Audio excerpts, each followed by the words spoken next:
Она што е традиција во соседството да не зборуваме во поразвиените земји каде се одгледува винова лоза и се произведува вино, на 11.12 за прв пат ќе се одржи во Скопје. Вински салон со интернационален карактер.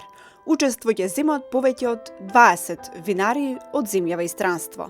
Поразговаравме со дел од организаторите, директорот на салонот Звонко Херцег и меѓународната винска судика Ивана Симјановска. Слушнете со каква цел се одржува и до каде се подготовките.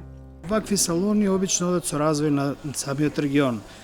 Ние можеби доцниме, можеби не баш толку, затоа што овој регион беше препознан до пред една деценија како регион за производство на наливни вина и кога имаме такво производство и таква перцепција, автоматски нема простор за ваков тип на настан. Меѓутоа, последниве години нашите вина земаат големи награди надвор во светот.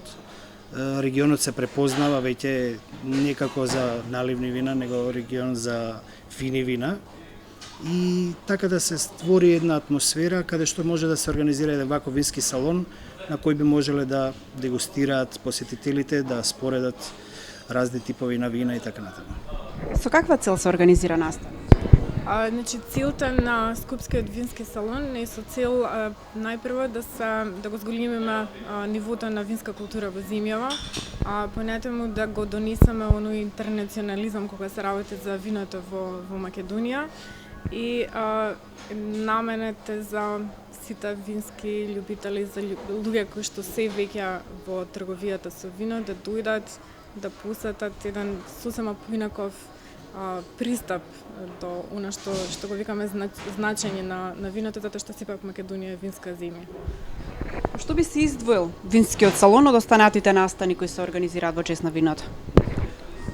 Па, еве како што спомена во тој истиот контекст, значи овој вински салон треба да представува дегустација со едукативен пристап, значи ќе се одржат и работилници, предавања, каде што преку тој едукативен пристап ќе се допре до виното, ќе се допре до самите посетители и љубители на виното. За разлика од другите настани што се случуваат тука, што треба да ги има секако, каде што се повеќе настани од забавен карактер, каде што придружник е виното, овој настан виното е главно. Каков е интересот од страна на македонските винари да земат учество? Македонските винари од самиот почеток го поддржаа овој настан, затоа што сите очекуваа ваков настан конечно да се случи во Македонија, така да имаме комплетна поддршка од нив. Која ви е таргет групата?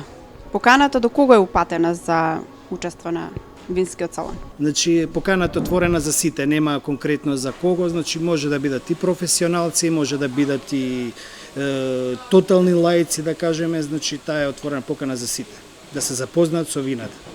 Пиењето вино е ритуал. Не ја пропуштајте можноста да дегустирате повеќе видови на вина на едно место во рамки на првото издание на винскиот салон во Скопје, кој се надеваме ќе премине во традиција.